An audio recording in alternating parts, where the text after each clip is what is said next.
Assalamualaikum warahmatullahi wabarakatuh. Bismillahirrahmanirrahim. Alhamdulillahi rabbil alamin. Wa bihi nasta'inu ala umurid dunya waddin. Wassalatu wassalamu ala asyrafil anbiya'i wal mursalin.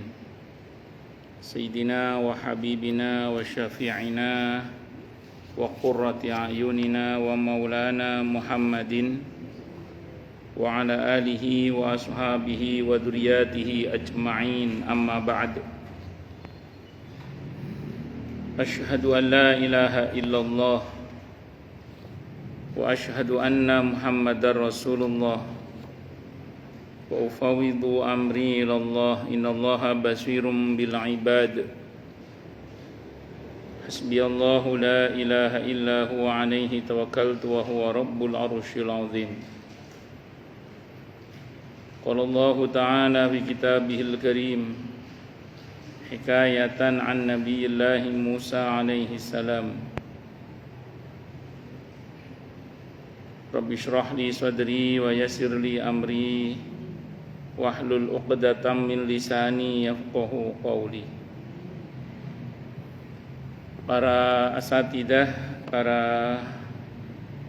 ibu-ibu sekalian, hafizoni wa hafizakunallah, bil khusus segenap pengurus Majelis Ta'lim ibu-ibu Masjid At-Taqwa, yang semoga pengurusnya dan jamaahnya selalu dalam naungan rahmat, barokah, perlindungan serta bimbingan Allah Subhanahu wa ta'ala. Amin, Allahumma amin, insyaallah. Dan tentu saya doakan semoga kemuliaan ibu-ibu sekalian selalu dijaga dan ditingkatkan terus oleh Allah Subhanahu wa ta'ala, sebagai seorang muslimah, sebagai seorang istri, sebagai seorang ibu, dunia hingga syurga. Amin, Allahumma amin, insyaallah. Allahumma inna nas'aluka ilman nafi'a wa rizqan thayyiba wa amalan mutaqabbala wa fatahallahu lana futuhal arifin. Allahumma inna na'udzubika min ilmin la yanfa' wa amalin la yurfa' wa qalbin la yakhsha' wa du'a'i la yusma'. Allahumma ati anfusana taqwaha wa zakkiha anta khairu man zakkaha anta waliyuha wa maulaha. Amin, Allahumma amin, insyaallah. Masih melanjutkan kajian kita tentang kitab Riyadhus Shalihin karya Al-Imam An-Nawawi rahimahullah rahmatan wasi'ah wa rahimallahu ulama al-muslimin. Qala al-muallif rahimahullahu ta'ala wa nafa'ana bihi wa bi'ulumihi fid dharain, amin. Bismillahirrahmanirrahim.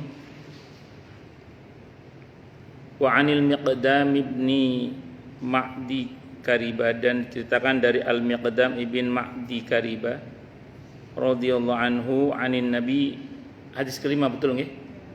Anin nabi, dari nabi kita Muhammad sallallahu alaihi wasallam. Qala, beliau bersabda. Apa sabdanya? Ma akala ahadun ta'aman qattu khairan min ayyakula min amali yadayhi. Ma akala, tidaklah makan, siapa ahadun, seseorang, ta'aman, satu makanan, qattu, sama sekali, khairan, yang lebih baik, min an yakula, dibandingkan kalau dia makan, min amalin, dari hasil usaha, min amali yadayhi, dari hasil usaha kedua tangannya. Wa inna nabiyallahi, sesungguhnya nabi Allah Dawud, dan Nabi Dawud alaihissalam, karena adalah beliau yakulu, makan, min amali yadihi, dari perbuatan tangan beliau sendiri. Rawahu al-Bukhari, telah meriwayatkan hadis ini siapa? Al-Bukhari, Imam Bukhari. Jadi sebaik-baik makanan adalah makanan yang dihasilkan oleh kedua tangannya. Maksud dihasilkan oleh kedua tangan ini bisa dalam pengertian dari usaha kita, kerja kita sendiri, atau dalam pengertian kita masak sendiri. Ibu sakit? Oh, nggih. Ya Allah, nggih, syafaqillah syifaan ajil la basa tahurun, amin, Allahumma amin, insyaallah. Jadi saya ulang sekali lagi, bisa dalam pengertian dari hasil usaha sendiri, artinya bukan ngemis, bukan minta-minta kepada orang yang kita tidak punya hak untuk meminta ya. Jadi orang itu akan sangat terhormat di sisi Allah dan juga di sisi sesama kalau dia mandiri, kalau bahasa istilahnya. Jadi dia mau usaha sendiri. Nah, atau dalam pengertian yang kedua, dia makan itu dari sesuatu yang dia masak sendiri. Wes, saya mau terangkan dulu gini. Kalau yang pertama saya kira nggak usah dibahas, sudah kita bahas kemarin ya, bahwa memang kalau orang usaha sendiri itu lebih terhormat daripada kalau dia hanya berharap dikasihani oleh orang lain atau diberi oleh orang lain gitu. Dihitung dari manapun, punya kemandirian usaha itu lebih baik daripada kalau kita hanya ya berharap dikasihani oleh orang atau hanya dikasih oleh orang gitu, istilahnya gitu. Walaupun saya ulang kemarin, selama kita tidak minta, kalau diberi ya sah-sah saja. Dan yang kedua, kita bukan aib kalau kita meminta kepada seseorang yang kepadanya kita punya hak untuk meminta, seperti istri kepada suami, anak pada orang tua kepada anak, selama tidak berlebihan ya, itu nggak ada masalah. Nah sekarang berihal masak sendiri, ya berarti memang beda nilainya di sisi Allah antara kalau kita masak sendiri dengan kalau kita tidak masak sendiri, kayak gitu. Itu seperti itu. Tidak apa-apa sih ibu ngandelin GoFood, GrabFood atau Shopee Food, nopo terserah jenengan lah. Monggo mawon betul nopo. Tapi kalau kita masak dengan tangan sendiri kan kita tahu kesucian barang yang kita masak, ya. Mungkin masaknya baca Bismillah sehingga barokah gitu loh. Nah, jadi ibu makan makanan ibu masak sendiri itu dihitung dari manapun lebih baik kalau merujuk pada hadis ini nggih. Walaupun saya ulang, monggo kalau mau GrabFood misalnya napa GoFood, napa Shopee Food, napa sing food liyane lah monggo mboten napa-napa, ndak apa-apa. Selama halal ya, tidak ada masalah. Tapi maksud saya kalau jenengan sanggup masak sendiri memang itu lebih baik kalau merujuk pada hadis ini. Jadi saya ulang ya, hadis ini bukan melarang beli loh nggih. Bukan melarang beli, bukan. Tapi memang beda antara kalau masak sendiri sama beli. Dalam pandangan Allah dan Rasulnya Muhammad SAW dalam hal ini. Saya pribadi pun sebenarnya termasuk yang senang masak sendiri sebenarnya, saya pribadi itu. Jadi buka kulkas kemutek jadi Tapi kalau anak-anak pulang dari pesantren tetap saja anak-anak itu kangen masakan bapaknya. Itu seperti itu. Jadi tapi semua masakan saya itu rasa kenangan. Rasa kenangan sewaktu saya masih SD. Sewaktu saya masih SMP di pesantren dulu. Sewaktu saya masih di pesantren. Jadi sewaktu saya masih di Surabaya. Jadi semua rasanya rasa kenangan. Jadi beberapa ya cocok sama anak-anak itu Masya Allah. Tapi beberapa ini mah rasa tahun 70-an katanya. Tapi saya ulang ya, dihitung dari manapun kalau merujuk pada hadis ini, makanan hasil masak sendiri itu lebih baik dalam pandangan Rasulullah Muhammad sallallahu alaihi wasallam. Saya ulang, hadis ini bukan melarang beli loh nggih. Silakan beli makanan enggak apa-apa. Beli makanan jadi enggak apa-apa. Fast food silahkan lah, tidak apa-apa, tapi masak sendiri itu tetap lebih baik. Tadi mungkin masaknya baca Bismillah, niatnya bener juga kan, terus selama masak bisa jadi sambil disertai dengan zikir, nah, terus kesuciannya insya Allah terjaga. Kalau semuanya serba motong sendiri, insya Allah kehalalannya juga terjaga. Kita itu, saya pribadi kalau misalnya masak ayam, motong ayamnya sendiri itu tidak ragu makannya itu. Nah kadang untungnya ada kaidah usul fikih sih. Selama di negeri muslim kita tidak wajib bertanya apakah yang motong ini Pak Haji orang sholat apa tidak, nggak usah. Apa muslim apa tidak yang motong ayam ini, kita tidak ada kewajiban. Yang penting kasat mata sembelihannya bener, ya halal sih. Itu di negeri di mana mayoritas muslim.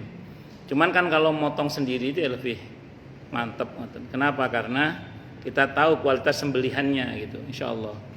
Kalau yang masak-masak sendiri kan nyucinya kita jelas pakai air apa jelas. Nggak takut dijampe-jampe.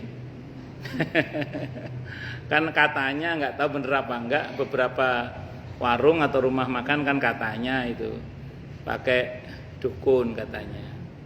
Tapi kita nggak boleh suudzon ya. Cuman cerita itu ada toh. Nggih.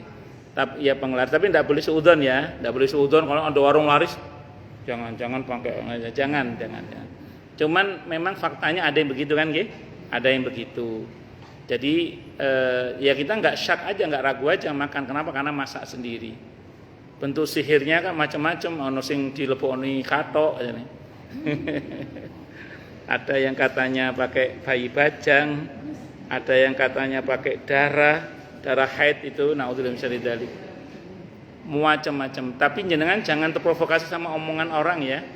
Misalnya itu warung tuh laris pakai pesugihan itu. Oh itu laris pakai itu, jangan percaya jangan, kita tidak boleh langsung percaya kecuali tabayun kalau itu saudara kita sesama muslim. Ngoten nggih.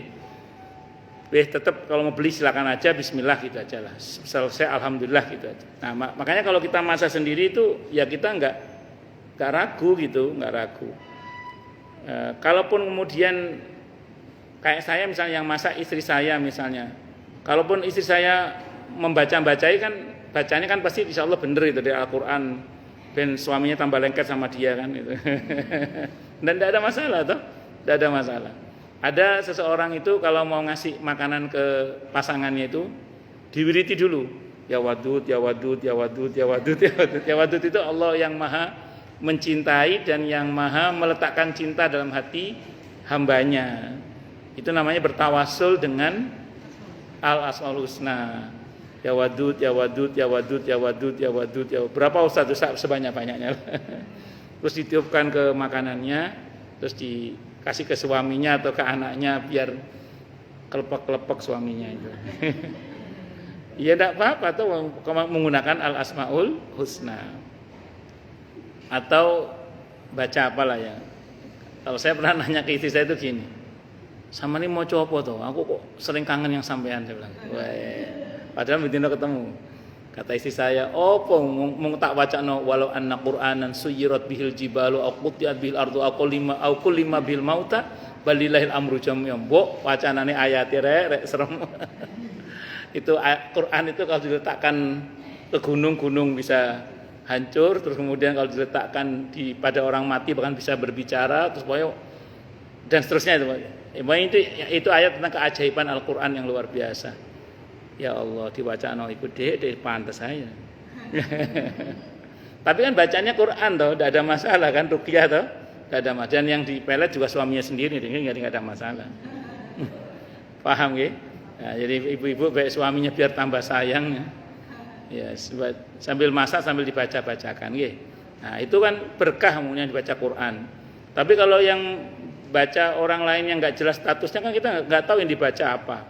Bisa saja yang dibacakan amatek ajiku semar mesem apa amatek ajiku jaran goyang dan apa tambah repot nggih.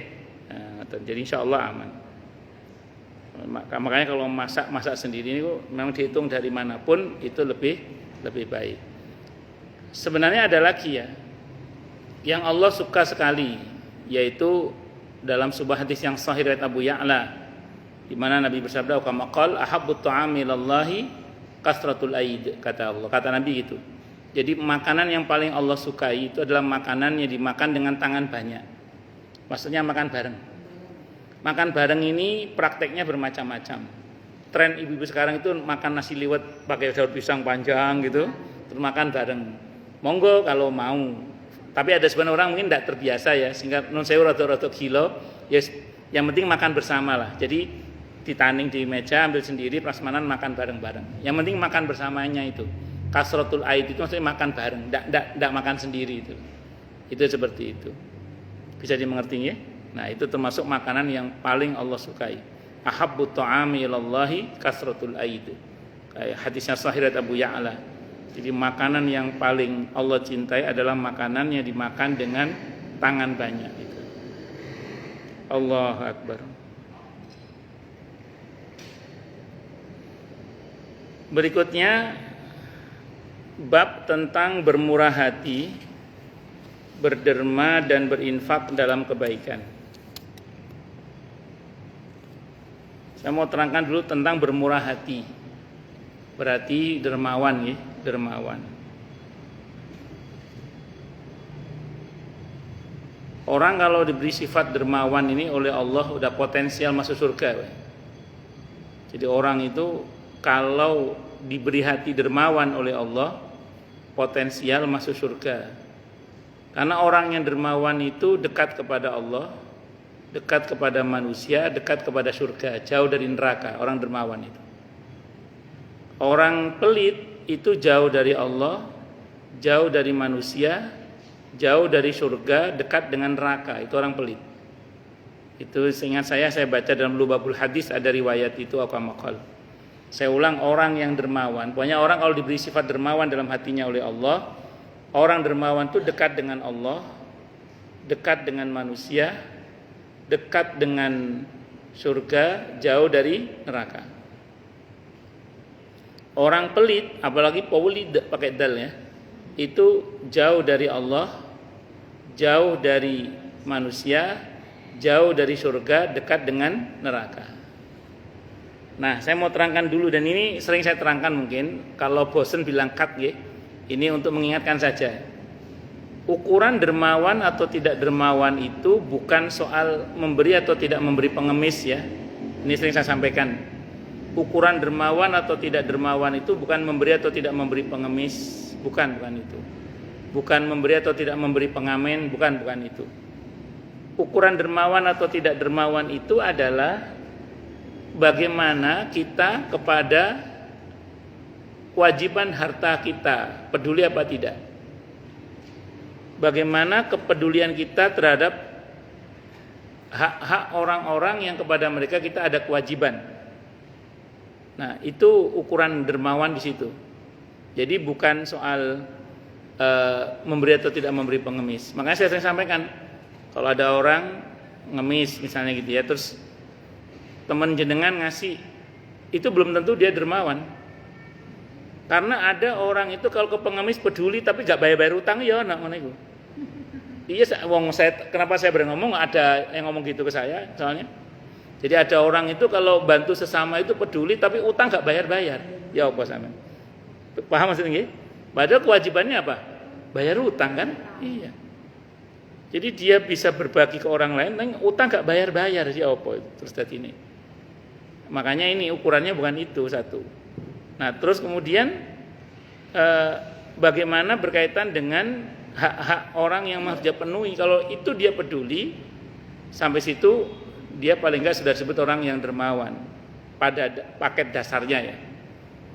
Jadi terhadap zakatnya peduli enggak, bayar utangnya peduli enggak, kewajiban-kewajiban terkait dengan hartanya, terkait dengan iuran IPL lingkungan itu lancar enggak bayarnya misalnya.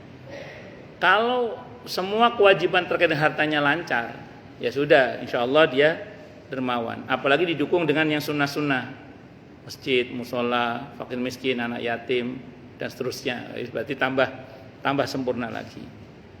Nah, tapi saya ulang tadi, walaupun ke pengemis dia suka memberi, ke pengamen dia suka memberi, tapi waktunya bayar utang nggak mau bayar utang. Bukan nggak mampu, nggak mau. Beda kalau nggak mampu ya nggak mau. Udah gitu kemudian dia kewajiban lingkungannya juga sering nggak bayar misalnya. Sama anak istrinya poli pakai dal misalnya gitu. Sama orang tua pelit misalnya. Ya ini nggak cocok.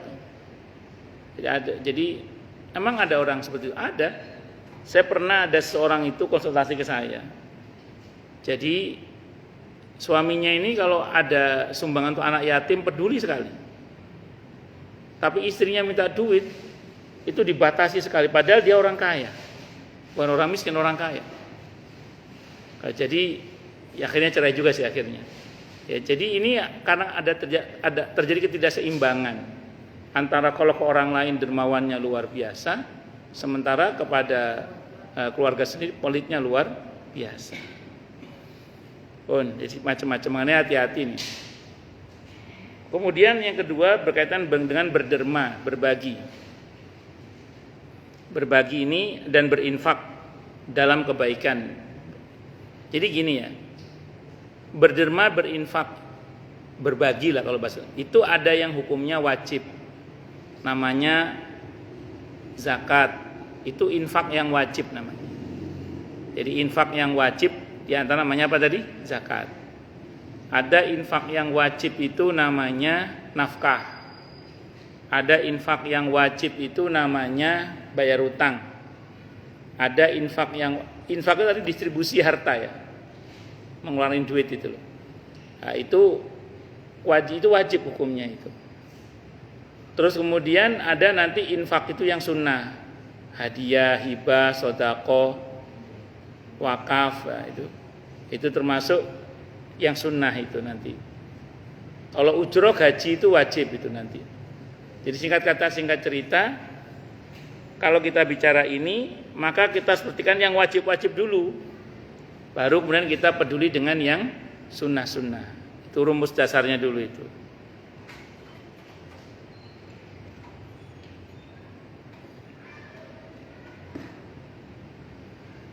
Jangan sampai kita sibuk dengan yang sunnah, terus melupakan yang wajib. Itu namanya sibuk dengan yang utama, secara bersamaan dia tinggalkan yang lebih utama.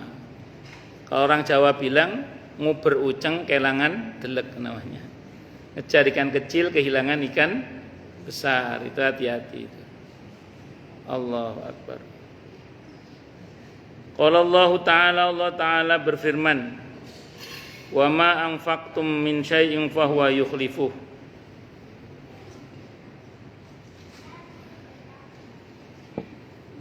Dan terhadap apa saja yang kamu nafkahkan maka Allah akan menggantinya. Ini janji Allah ya. Ini janji Allah. Surah Saba ayat 39. Jadi kalau kita berinfak di jalan Allah tentunya, di jalan yang Allah ridhoi, di jalan kebaikan yang Allah ridhoi, maka janji Allah pasti akan diganti. Saya mohon maaf Bu. Ada sebagian orang itu perasaan sudah banyak berbagi gitu. Bahkan sudah banyak menolong orang. Tapi perasaan dia juga kok tidak kunjung ada gantinya. Jadi ada yang merasa begitu nggih. Rumangsane wis berbagi banyak. Tapi kok malah napa? Tidak kunjung ada ganti. Saya mau terangkan dulu gini. Pertama yakini dulu nggih bahwa janji Allah itu pasti ditepati. Cuman kapannya kan terserah Allah ya. Jadi saya ulang, tidak usah ragu bahwa janji Allah kepada hambanya pasti ditepati. Karena janji Allah itu la raiba fih, tidak ada keraguan di dalamnya. Allah itu la yukhliful mi'ad, tidak akan mengingkari janji. Pun pokoknya jenengan taat dalam bentuk berbagi karena Allah, gak usah khawatir, pasti diganti oleh Allah. Itu yakini dulu itu.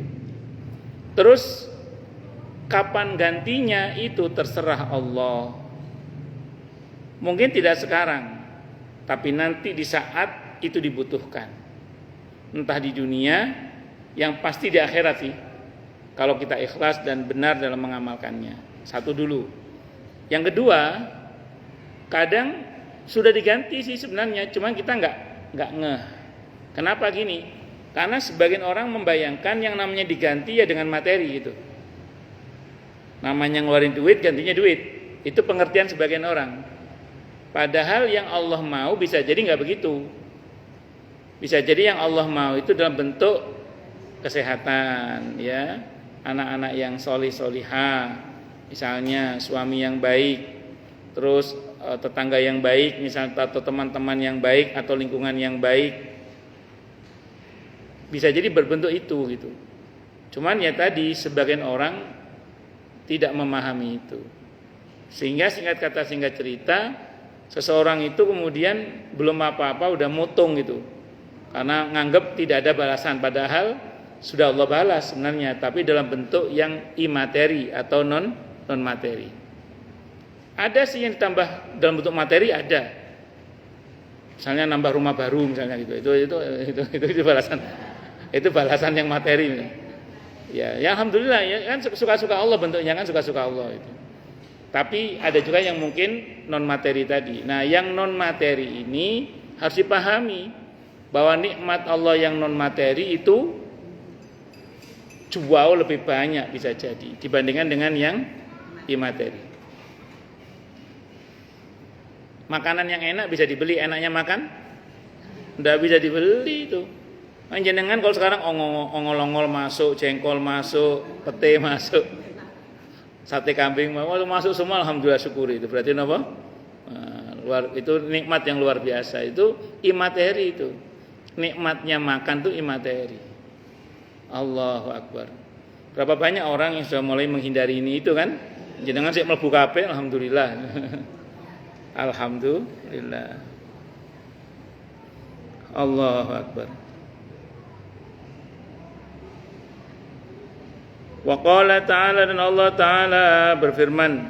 Jadi diimani nggih bahwa pasti Allah ganti itu yakin nggih.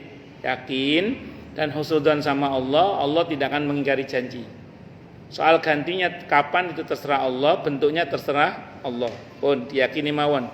Sehingga kita terus berbuat baik. Kita akan terus berbuat baik. Nanti balasnya terserah Allah. Enggak usah berharap balasan dari makhluk.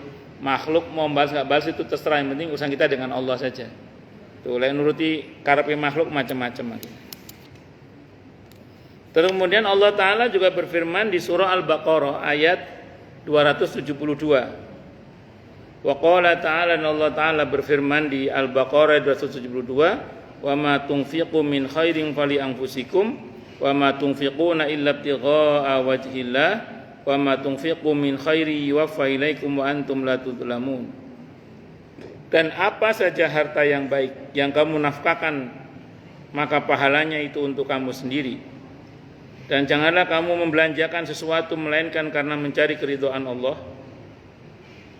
Dan apa saja harta yang baik yang kamu nafkahkan, niscaya kamu akan diberi pahalanya dengan sempurna. Dan kamu tidak akan dianiaya sedikit pun. Ayat ini menjelaskan tentang betapa sebenarnya apapun yang kita nafkahkan di jalan Allah, itu semua akan kembali pada diri kita sendiri. Dan apapun yang kita infakkan karena berharap pahala atau ridho dari Allah atau wajah Allah, perjumpaan dengan Allah, maka semuanya akan dipenuhi oleh Allah balasannya. Semuanya pasti. Baik di dunia terlebih di akhirat nanti ya. Asal kita kerjakan semua itu untuk betul-betul mencari keridhaan Allah, cinta Allah, pahala dari Allah, dekat dengan Allah dan seterusnya. Dan kita tidak akan dizalimi sedikit pun. Kita itu dalam hati harus menanamkan keyakinan husnudzon, baik sangka kepada Allah, bahwa Allah tidak akan zalim kepada hamba-hambanya. Itu tanam baik-baik itu. Jangan kasih ruang sedikit pun yang memungkinkan kita untuk suudzon, bersangka kepada Allah, apalagi berprasangka buruk kepada Allah dengan mengatakan bahwa Allah jahat kepada hambanya. Jangan. Tidak, Allah itu tidak akan berbuat zalim kepada hamba-hambanya, itu yakini betul. Keyakinan itu akan menyelamatkan kita insya Allah. Tapi kalau kita sudah suudzon sama Allah, maka ya jangan salahkan siapa-siapa kecuali diri sendiri kalau dirinya celaka. Karena telah suudzon bersangka kepada Allah Subhanahu wa Ta'ala. Sudah pokoknya diimani mawon, diimani saja. Jangan sampai kita rugi bu, udah kehilangan duit, kita ragu dengan janji Allah, tambah sayang. Udah kehilangan duit, ragu dengan janji Allah, tambah gak karu-karuan.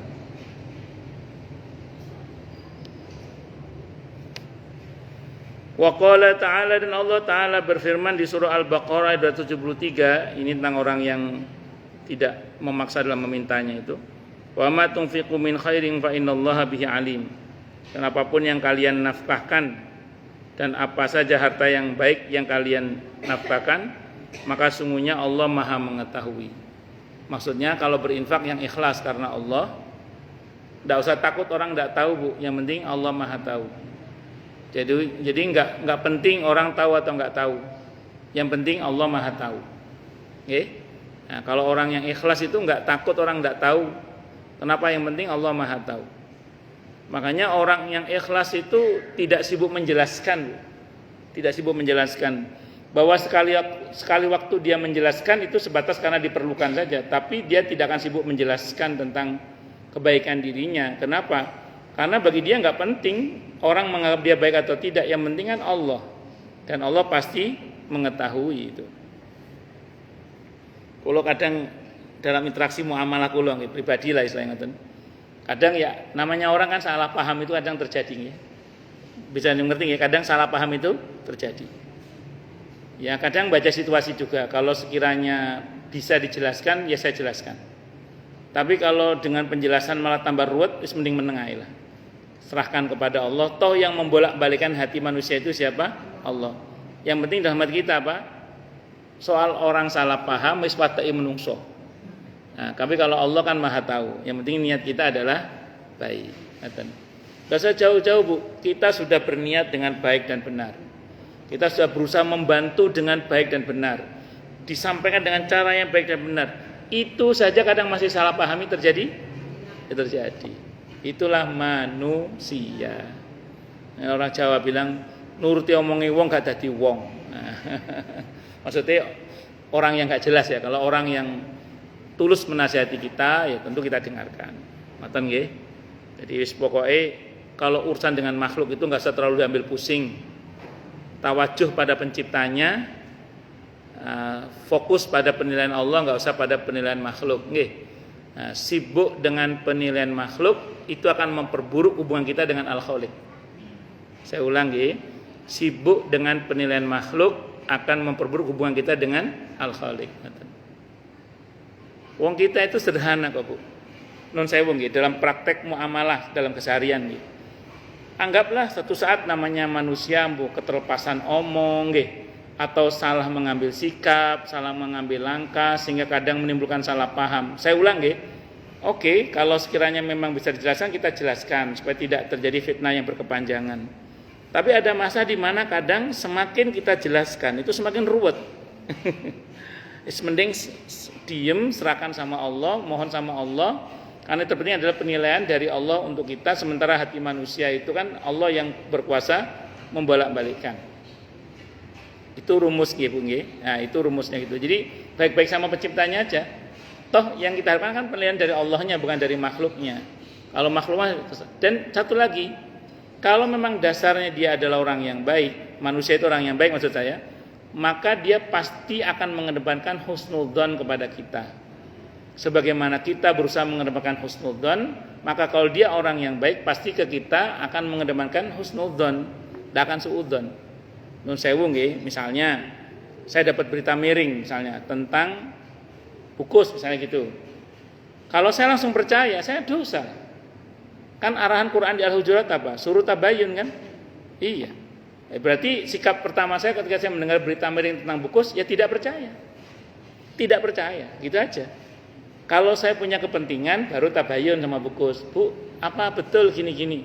Itu kalau perlu. Kalau nggak perlu tabayun, nggak usah tabayun. Cukup nggak usah percaya gitu aja. Saya masih ingat itu ada jamaah setelah habis bulan subuh cerita tentang seseorang. Seorang ustadz tertentu, saya nggak sebut merek ustadznya. Terus saya bilang sama beliau, mohon maaf, saya menetralkan hati saya untuk tidak percaya pada berita itu, saya bilang gitu. Jadi saya menetralkan hati saya untuk tidak percaya pada berita itu. Kata dia gini, apa Ustaz perlu tabayun? Kalau beliau calon besan saya sih saya mau tabayun, saya bilang gitu. Saya nggak ada hubungan apa-apa dengan beliau, nggak ada hubungan bisnis, nggak ada hubungan perbesanan, nggak ada. Jadi saya nggak perlu tabayun, saya tinggal tidak percaya gitu aja. Kenapa? Saya nggak mau membebani hati saya dengan mempercayai hal-hal yang nggak penting, saya bilang gitu. Dan dalam Islam juga nggak boleh kan kita langsung percaya. Oke, kalau ada non saya berita miring tentang saudara kita itu, cukup sikap pertama kita nggak usah. Itu yang saya maksud tadi. Kalau memang dia baik, misalnya ada berita tentang kita disampaikan ke dia yang nggak benar misalnya gitu ya, kita nggak usah sibuk mengkonfirmasi pun. Kalau memang dasar dia orang yang baik dan benar, pasti sikap pertama dia adalah tidak percaya dan husnudzon, baik sangka. Kalau dia langsung percaya dan langsung suudzon kepada kita, ya kepangan engko kepangan omongane wong istilahnya kalau bahasa kita, ya tidak jarang berujung pada penyesalan kalau bahasa Qur'annya itu kan.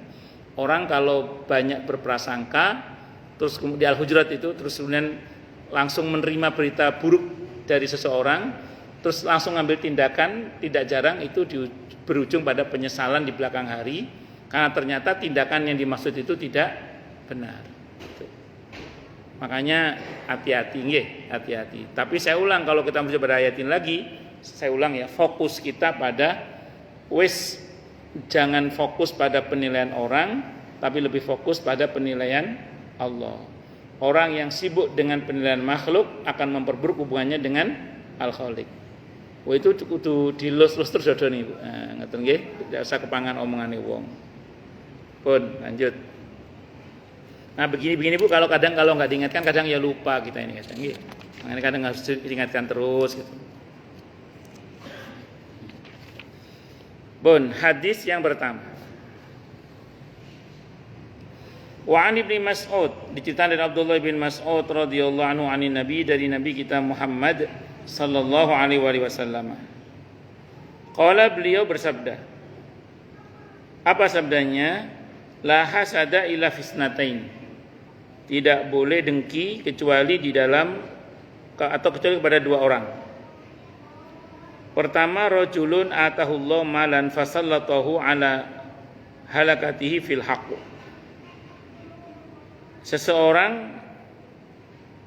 Seseorang yang diberi kekayaan harta oleh Allah kemudian dihabiskannya dalam menegakkan kebenaran. Maksudnya dia dermawan untuk menghabiskan hartanya dalam kebaikan yang Allah ridhoi. Wa rajulun, dan seseorang atahullahu hikmatan, Allah beri dia hikmah, ilmu pengetahuan atau kebijaksanaan, ilmu pengetahuan, fahuwa yaqdi biha, kemudian dia mengajarkan ilmu itu kepada yang lain. Fahuwa yaqdi biha, kemudian dia memutus dengan ilmunya itu, wa yu'allimuha, dan mengajarkan ilmunya itu kepada orang lain. Muttafaqun alaih, Bukhari Muslim. Di sini terjemahkannya itu orang yang diberi ilmu oleh Allah kemudian diamalkannya.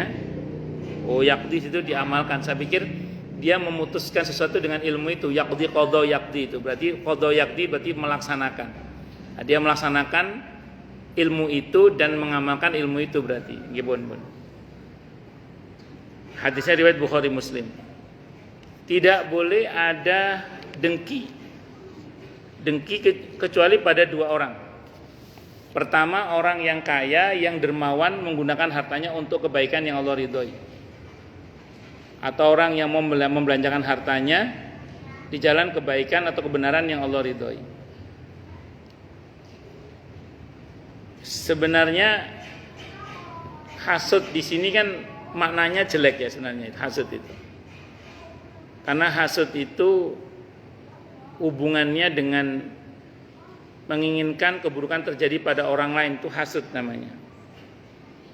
Tapi dalam konteks hadis ini, sependek yang saya pahami, yang dimaksud oleh para ulama, walaupun nanti diskusinya panjang, yang dimaksud dengan hasud di sini ini bukan hasud dalam arti dengki, menginginkan keburukan terjadi pada orang lain, bukan.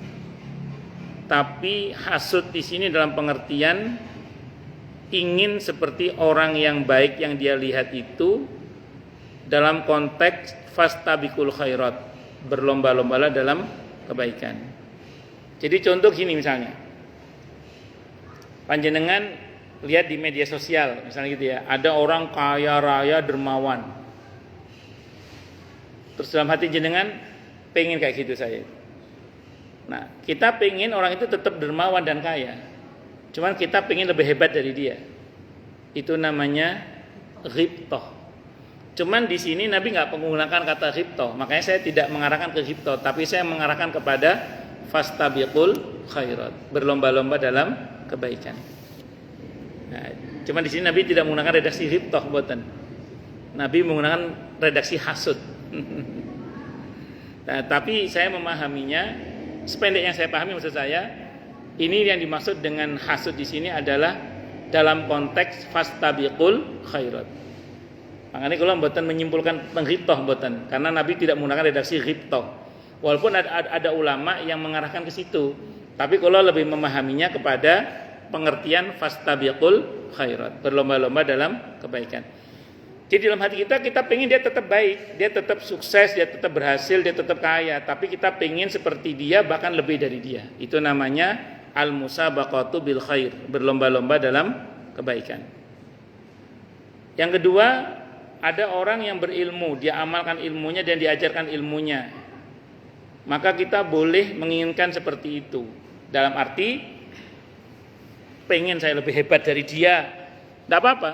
Tapi dengan ketentuan kita berharap dia tetap dengan keadaannya itu, hanya kita pengen seperti dia, bahkan lebih baik dari dia. Itu namanya al-musabaqatu bil khair, berlomba-lomba dalam kebaikan. Nah, memang ada term yang lain yang dikenal dengan istilah ghibthah itu. Ghibthah itu beda sama hasud ya. Kalau hasud itu gini, kita ingin tampak bercahaya dengan memadamkan cahaya orang lain. Itu namanya hasud. Jadi kita ingin sukses dan orang lain hancur. Itu namanya hasud. Tapi kalau ghibthah enggak, ghibthah itu gini, kita ingin tampak lebih bercahaya dan kita pengen orang yang kita iri itu tetap dengan cahayanya. Cuma kita ingin lebih bercahaya lagi gitu. Sehingga yang terjadi apa? Berlomba-lomba dalam kebaikan. Nah, itu kalau mau dipahami begitu juga boleh, silahkan. Ngoten nggih? Jadi kalau maaf terbesit dalam hati melihat orang yang sukses, terus dalam hati kapan celakanya dia? Nah, kalau berharap kecelakaan terjadi pada dia itu berarti sudah dengki itu. Sudah dengki. Tapi kalau kita enggak, saya berharap dia tetap seperti itu. Cuman saya pengen lebih sukses dari dia dan lebih baik dari dia. Nah, itu namanya ghibthah. Kalau itu tidak apa-apa itu. Bahkan kepada orang yang ngeselin sekalipun, itu tetap kalau bisa jangan diletakkan kedengkian. Kalaupun ada, letakkan doa yang baik saja. Misalnya ya Allah, misalnya ada orang dermawan tapi sikapnya sombong. Ada nggih? Ada. Jadi ada sebagian orang itu dia senang berbagi, tapi dia tinggi hati. Senang berbagi tapi napa? Tinggi hati. Mentang-mentang kaya ngomongnya gak difilter. Ya ngoten niku. Sehingga ada sebagian orang itu yang mungkin termasuk Anda mungkin tersinggung gitu ya dengan sikap orang ini. Tapi satu sisi kita tahu ini orangnya baik sebenarnya. Cuman kelemahannya omongannya gak difilter atau tinggi hati. Apa yang terjadi kemudian? Doakan supaya tidak terjadi dengki dalam hati, doakan. Jadi nggak usah kita berharap kehancuran untuk dia karena dia orang baik. Justru kita katakan kasihan ini orang potensinya baik, cuman omongan dan sikapnya aja yang salah. Untuk kita doakan semoga yang bersangkutan diberi hidayah oleh Allah, terus lebih rendah hati di dalam kebaikan-kebaikannya itu. Ngoten nggih? Itu seperti itu. Wa anhu, dan diceritakan dari Abi Hurairah radhiyallahu anhu, Abdullah bin Mas'ud radhiyallahu anhu, qala, beliau berkata, qala bersabda siapa Rasulullah sallallahu alaihi wasallam, ayyukum malu warisihi ahabbu ilaihi min malihi. Ayyukum, siapakah di antara kalian yang malu warisihi, harta peninggalannya, ahabbu lebih ia cintai, ahabbu ilai lebih ia cintai min mali daripada hartanya sendiri. Jadi siapa di antara kalian yang harta warisan yang akan tinggalkan untuk orang lain itu lebih dia cintai daripada hartanya sendiri, itu maksudnya. Jadi kalau sederhana ini, ada orang itu lebih mencintai hartanya orang lain daripada hartanya sendiri. Nanti saya terangkan. Qalu, sahabat menjawab, ya Rasulullah, ma min ahadun illa maluhu ahabbu ilai. Tentu di antara kami tidak ada yang begitu ya Rasulullah. Semua kami lebih mencintai harta kami dibandingkan harta orang lain. Itu maksudnya. Qala, Nabi bersabda, fa inna ma lahu ma qaddama wa ma la warisihi ma akhara. Jadi sesungguhnya yang harta dia sesungguhnya adalah apa yang telah dia beramal dengan harta itu. Sementara harta orang lain itu adalah harta yang dia tinggalkan setelah kematiannya itu.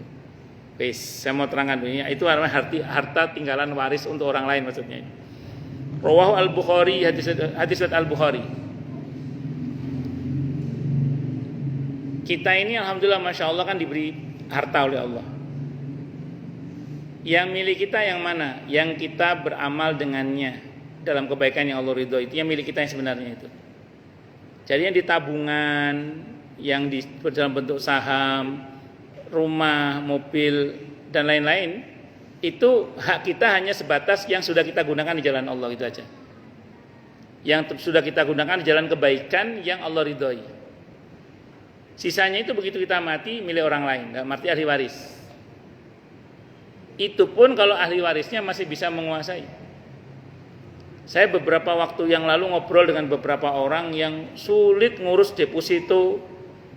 Ada yang suaminya, ada yang orang tuanya, ada yang 5 tahun belum selesai juga, ada yang sekian tahun belum selesai, ada yang diprovokasi katanya akan menjadi milik negara, ada yang tahu-tahu uangnya hilang diurus kembali, alhamdulillah bisa lagi, macam-macam kejadiannya itu. Jadi singkat kata singkat cerita, ternyata tabungan deposito suaminya belum tentu akhirnya untuk belum lagi yang kemudian naruh di bank uangnya terus banknya dilikuidasi hilang. Naudzubillah min syarri dzalik. Macam-macam nggih. Makanya silahkan kita meninggalkan untuk ahli waris kita, tapi jangan lupa investasi akhirat kita sendiri, yaitu dengan cara membelanjakan harta kita di jalan Allah. Masjid, musola, majelis taklim, berbakti pada orang tua, berbuat baik pada saudara, berbuat baik kepada suami, berbuat baik kepada istri dan seterusnya itu merupakan kebaikan-kebaikan yang patut untuk kita lakukan sebagai bentuk apa? Investasi ukhrawi untuk kita. Karena yang milik kita yang sebenarnya itu yang kita infakkan di jalan Allah itu. Nah, sementara yang kita tabung itu belum tentu menjadi milik kita. Wong yang sudah di meja makan aja belum tentu milik kita. Sudah kita persiapkan untuk dimakan, belum tentu milik kita. Pangan kucing, digondol tikus. Pernah kejadian apa mboten? Saya pernah dulu masih di kampung ya, goreng dendeng sapi itu. Jatuh tumpah gitu.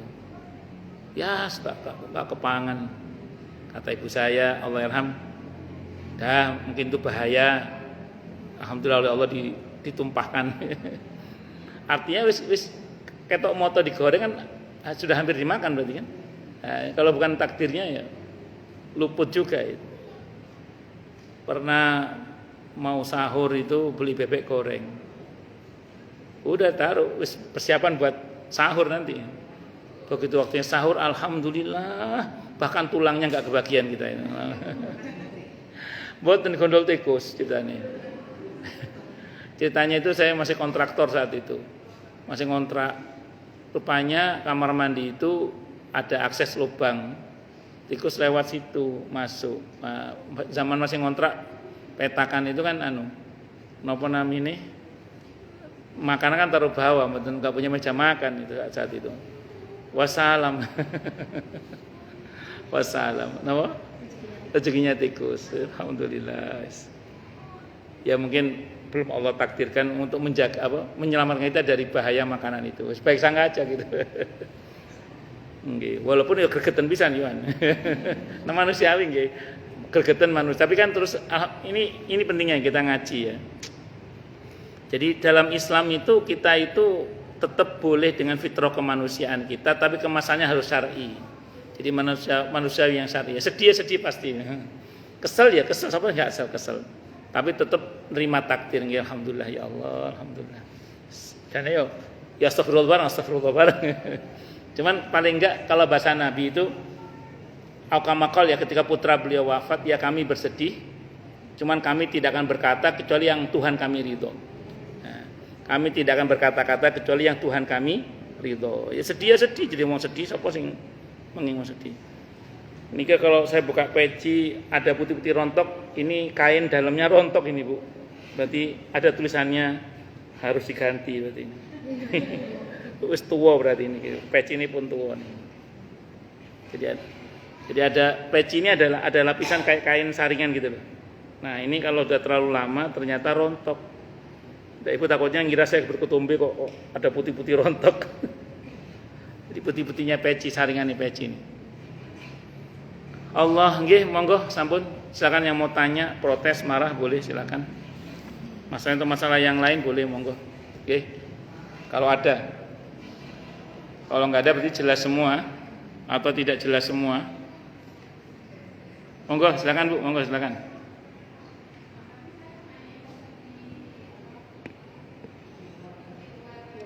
Oke, monggo di luar tema di luar rumah juga boleh, monggo.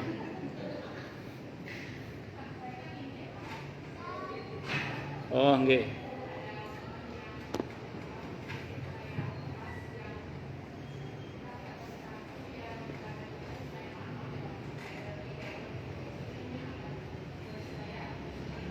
Ini Bu nanya just tip-nya, hukum kerja just tip-nya atau jual belinya?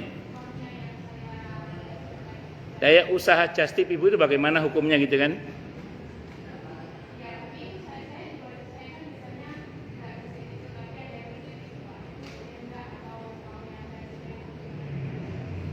Enggak. Ini harus clear. Ibu usahanya di antaranya just tip itu gitu. Jadi ada orang nitip sama ibu, terus ibu terapkan ketentuan just tip itu kan? Bagaimana hukumnya ibu nerima just tip itu gitu toh? Ya, saya mau terangkan dulu gini. Baik. Taruhlah misalnya dia kirim transfer uang ke ibu dulu, atau ibu ditransfer, atau ibu ngutangi dulu dia, ibu beli dulu nanti.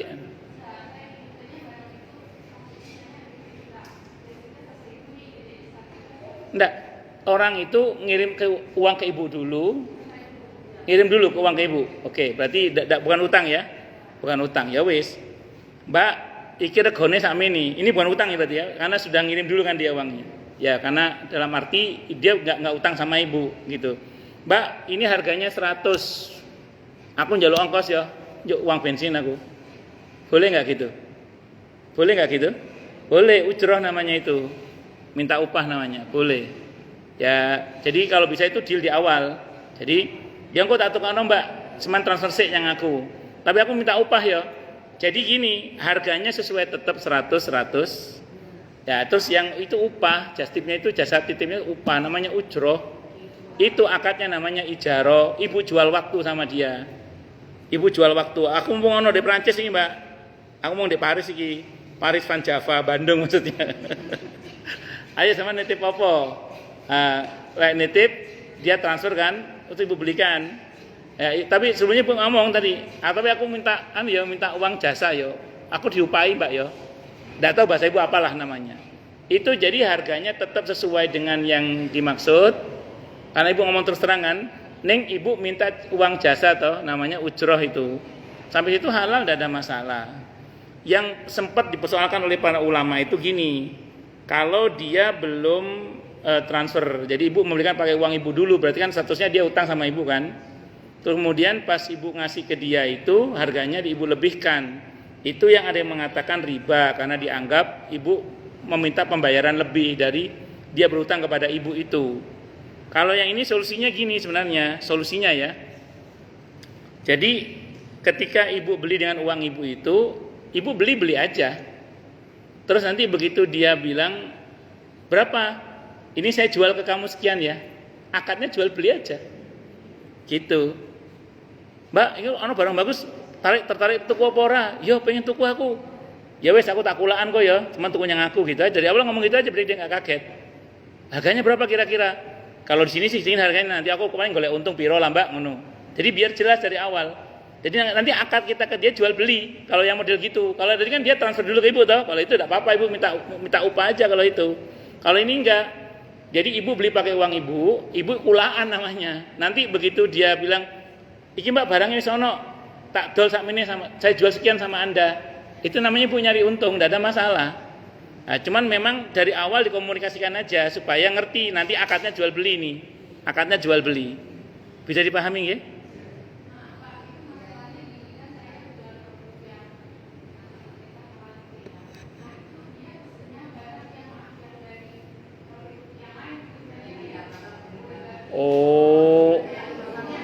Oh, dia muslim atau non muslim?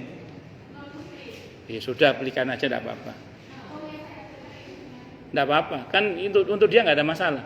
Untuk dia nggak ada masalah. Yang penting ada manfaatnya kan, sejenis barang toh. Enggak, ya, untuk mereka kan tidak ada masalah untuk mereka. Itu masalah kan untuk muslim. Kalau untuk non muslim kan tidak apa-apa. Itu pun kalau kita bicara di intern kaum muslimin ya. Kulit babi atau kulit anjing yang disamak itu umumnya ulama memang mengatakan najis, tetap najis.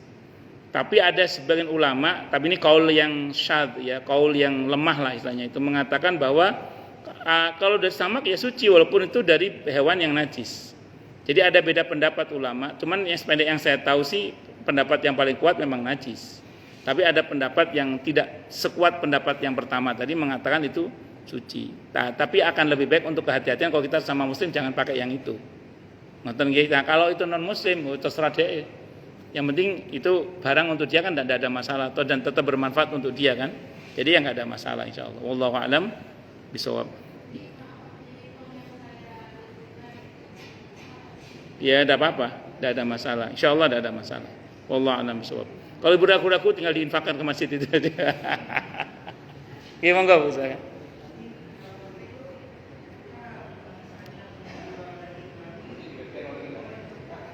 Ya gini, bagus. Ini kan konteksnya terkait dengan manfaat. Jadi kalau tadi dicontohkan sejenis tas atau sepatu yang notabene bukan dimakan tapi dipakai oleh yang bersangkutan. Tapi kalau perihal menjual sesuatu yang najis itu kalau mazhab Syafi'i kan tidak boleh ya. Tapi kalau dalam mazhab Hanafi itu sesuatu yang tidak boleh itu menjadi boleh kalau memang ada manfaat yang bisa dimanfaatkan. Nah tentu kalau yang memanfaatkan seorang muslim jadi nggak boleh.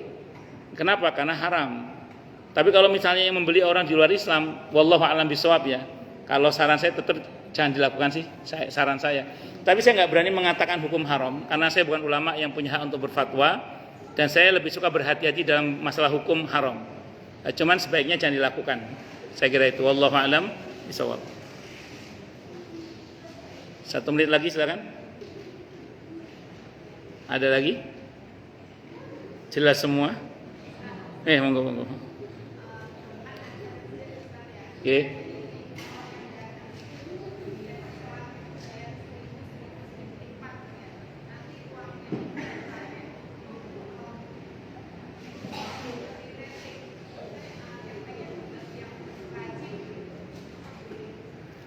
Pertanyaannya itu paksaan apa sukarela? Kesepakatan dan sukarela, bukan terpaksa. Terpaksa ya.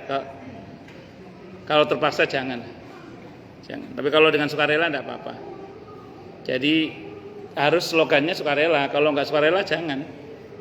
Ya dalam masalah harta itu kaum muslimin harusnya berhati-hati, terutama berkaitan dengan mengambil harta orang lain ya.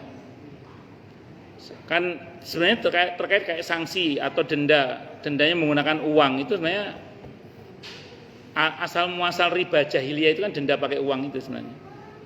Makanya kan di beberapa pesantren itu kan ada yang tidak mau mendenda pakai uang karena takutnya riba jahiliyah. Tapi beberapa pesantren menggunakan denda uang itu ya. Ya mungkin ada diskusi fikihnya. Cuman yang saya tahu asal muasal riba jahiliyah itu denda uang itu. Asal muasal riba jahiliyah itu denda uang itu. Makanya kalau ini iurannya termasuk iuran wajib sehingga orang kadang terpaksa mengeluarkan, kalau menurut saya nggak benar gitu. Tapi kalau dengan sukarela, tabarruk namanya. Tabarruk itu patungan bareng-bareng lah dengan sukarela, monggo mawon silakan.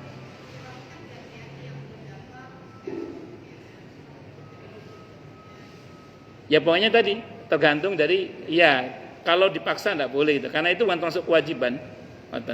Lagi pula kan nanti spekulasi juga kan. Ya itu. Saran saya sukarela saja. Kalau paksaan tidak boleh. Ngoten nggih? Wallah. Baik cukup nggih, kita tutup dengan hamdalah. Alhamdulillahirabbil alamin. Semoga kajian kita bisa bermanfaat mubarakah fi dini wa dunya wal akhirah untuk